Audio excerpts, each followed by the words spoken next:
Hi guys, అందరూ ఎలా ఉన్నారు? Welcome to my special Rathasaptami vlog. ఈరోజు మాఘమాస శుక్లపక్ష సప్తమి, రథసప్తమి. సూర్య భగవానుడికి అత్యంత పవిత్రమైన రోజు. ఈ రోజును సూర్య జయంతి అని కూడా అంటారు. మన జీవితానికి వెలుగు, శక్తి, ఆరోగ్యం అందించే సూర్యునికి కృతజ్ఞతలు చెప్పే ప్రత్యేకమైన సందర్భం ఇది. జిల్లేడాకు రేగిపండు స్నానం చేస్తే చాలా మంచిదని చెప్తారు. కానీ ఆ స్నానం చేసేటప్పుడు మనం ఈ శ్లోకాన్ని జపిస్తూ చేయాలన్నమాట.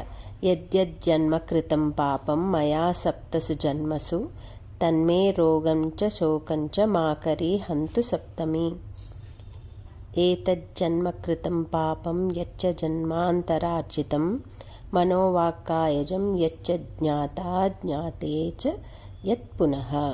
ఇది సప్తవిధం పాపం స్నానాన్మే సప్తసప్తికే సప్తవ్యాధి సమాయుక్తం హరమాకరి సప్తమి అని శ్లోకం చెప్తూ స్నానం చేయాలి. స్నానం తర్వాత ఇంటి ముందు ముగ్గు వేసి చిక్కుడుకాయలతో సూర్యుని రథం రూపం చేస్తాం. ఇది సూర్యుడికి 7 గుర్రాలు రథాన్ని సూచిస్తుందన్నమాట. 7 గుర్రాలు వారంలోని 7 రోజులను, అలాగే మన శరీరంలోని 7 చక్రాలను సూచిస్తాయి. రథాన్ని ఇంట్లో తయారు చేయటం వల్ల మనకి శుభం, ఆరోగ్యం, ఐశ్వర్యం పొంగి పొర్లాలని భావిస్తారు. చిక్కుడుకాయలు ప్రకృతి శక్తిని సూచిస్తాయి.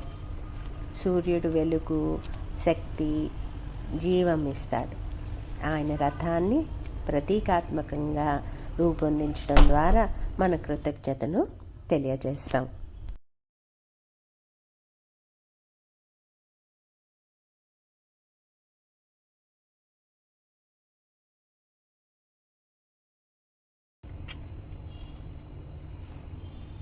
మనకి దొరికితే చక్కగా చిక్కుడుకాయ ఆకులు ఉంటాయి చూడండి, మన చిక్కుడు పాదుకి ఆ ఆకుల్లోనే మనం ఈ ప్రసాదాన్ని పెట్టాలన్నమాట. కానీ ఇప్పుడు ఎక్కడ పాదులు కనిపించట్లేదు కాబట్టి ఆకులు కూడా చాలా వెతికా, దొరకలేదు. అది కానప్పుడు మీరు తమలపాకు కానీ, లేకపోతే మన సూర్యుడికి రాగి అంటే చాలా ప్రీతి అంట.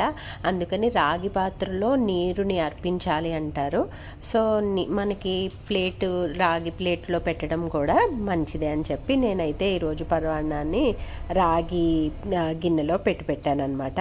అవి దొరకటం చాలా కష్టం. మేబీ చాలా పర్టికులర్గా ఉంటే మనం చిన్నగా ముందుగానే ప్లాన్ చేసుకుని పాదేసుకుంటే మనకి చిక్కుడు ఆకు దొరుకుతుంది. ఒక్కొక్కసారి మనకి తెలిసిన ఫ్రెండ్స్ వాళ్ళు ఉంటే కనుక వాళ్ళకి వీలుంటుంది. కొంతమందికి ఇలా అపార్ట్మెంట్స్లో అయితే కష్టం, కానీ ఇండివిజువల్ హౌస్ ఉన్నవాళ్ళు, కొంచెం మేడ మీద ప్లేస్ ఉన్నవాళ్ళు అయితే పాదులు పెడతారు కదా, అలాంటి వాళ్ళు ఉంటే కనుక మనం ఎవరినైనా అడిగి తీసుకోవచ్చు. లేదంటే కనుక మనకి ఉన్న వాటితోటే చేసుకోవాలి.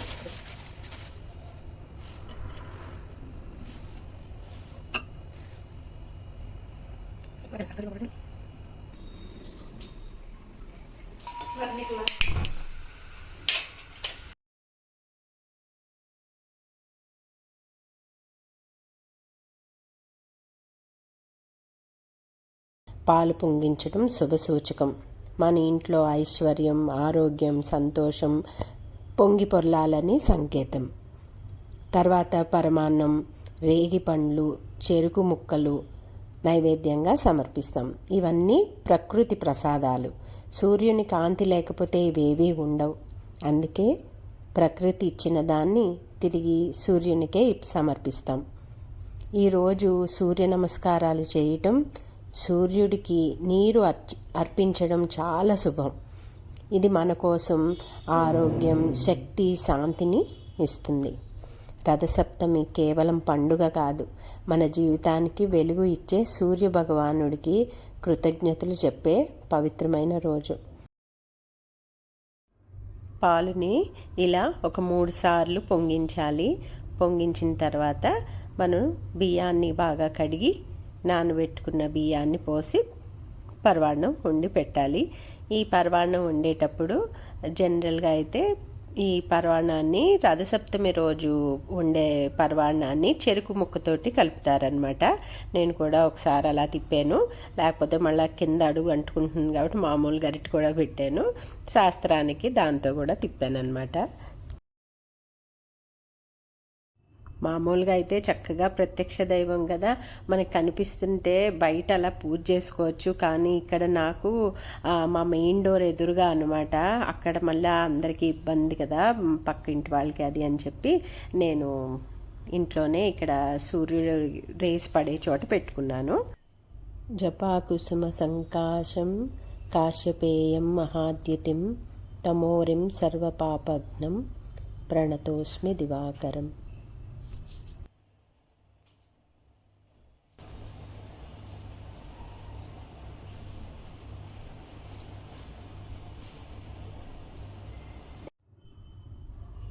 ఓం మిత్రాయ నమః. ఓం రవయే నమః. ఓం సూర్యాయ నమః. ఓం భానువే నమః.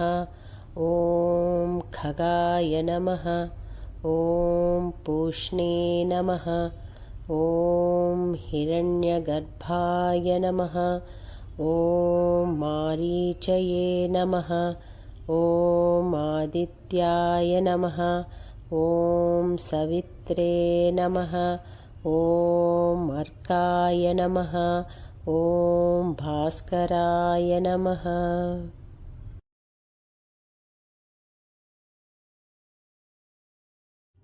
ఆ నీళ్ళని ఒక గిన్నెలోకి వేసుకుని తులసి మొక్కలో వేసేసాను. మామూలుగా అయితే నేల మీద వేస్తాము. సో ఇలాగ పరవాణం అది చూశారు కదా, ఇందులో పెట్టేసుకుని పూజ అయితే ప్రశాంతంగా చేసుకున్నాను నేను.